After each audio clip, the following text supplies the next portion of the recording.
एक गांव में रामू और सरिता नाम के एक साधारण व्यक्ति रहते थे। उनके दो प्यारे बच्चे थे जिनका नाम पायल और सोनू था।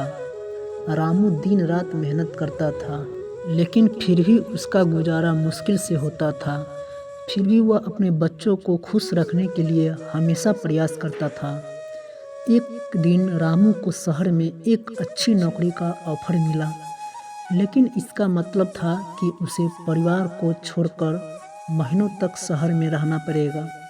रामू के मन में दुविधा थी कि बच्चों और सरिता को गांव में अकेले कैसे छोड़े, पर अंत में बच्चों को बेहतर भविष्य के लिए उसने ये बलिदान देने का फैसला किया। उसने अपने बच्चों और गांव को छोड़कर शहर की ओर चल पड़े। शहर पहुंचते ही रामू दिन रात मेहनत करने लगा। उसने सरिता और बच्चों के लिए पैसे भेजने शुरू किए और धीरे धीरे बच्चों के लिए कपड़े, किताबें और अन्य ज़रूरी सामानें आने लगे।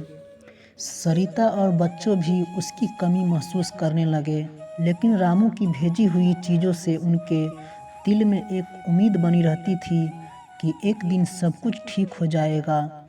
लेकिन एक दिन सरिता को एक डरावना फ़ोन आया।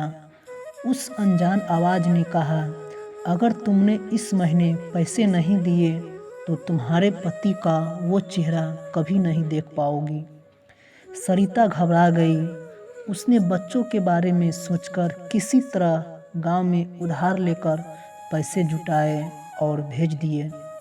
हर महीने वह धमकी भरे फ़ोन आने लगे और सरिता मजबूरन पैसे जुटाकर भेजती रही। इसी बीच बच्चों को यह एहसास हो गया था कि कुछ गलत हो रहा है।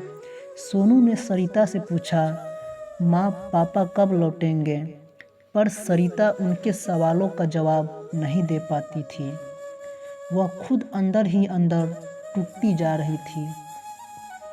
फिर एक रात सरिता ने गांव के सबसे बुजुर्ग व्यक्ति से बात की, जिसने उसे सलाह दी कि वह शहर जाकर खुद देखे कि रामू किस हालत में है। सरिता ने बच्चों को पड़ोसी के पास छोड़ा और शहर का सफ़र शुरू किया। शहर पहुंचने पर उसने रामू के एक पुराने टूटे फूटे घरों में पाया। रामू का चेहरा पीला पड़ चुका था और उसकी हालत बहुत ख़राब हो चुकी थी। सरिता को देखकर रामू के आंखों में आंसू आ गए। उसने बताया कि उसे कोई धमकी भरे फ़ोन नहीं आए थे। उसे तो यह भी पता नहीं था कि सरिता हर महीने पैसों का इंतज़ाम कर रही है। उस वक्त सरिता को समझ में आया कि वह किसी धोखेबाज के झांसे में आकर पैसे भेज रही थी। इस सच्चाई का पता लगते ही दोनों को आंखों से आंसू झलक पड़े। दोनों ने एक दूसरे को कसकर गले लगाया और वादा किया कि अब वे एक दूसरे का साथ कभी नहीं छोड़ेंगे। रामू और सरिता ने फिर से एक नई शुरुआत की। बच्चों के पास वापस लौटे और इस बार परिवार ने सच्ची खुशियों को जीने का निर्णय लिया। तो दोस्तों, ये कहानी कैसी लगी तो आप लोग कमेंट के ज़रिए कुछ बता सकते हैं। और वीडियो थोड़ा से भी अगर अच्छा लगे तो प्लीज़ एक लाइक और सब्सक्राइब ज़रूर कर देना। तो फिर मिलते हैं एक नए स्टोरी के साथ। तब तक के लिए जय हिंद। आपका दिन शुभ हो।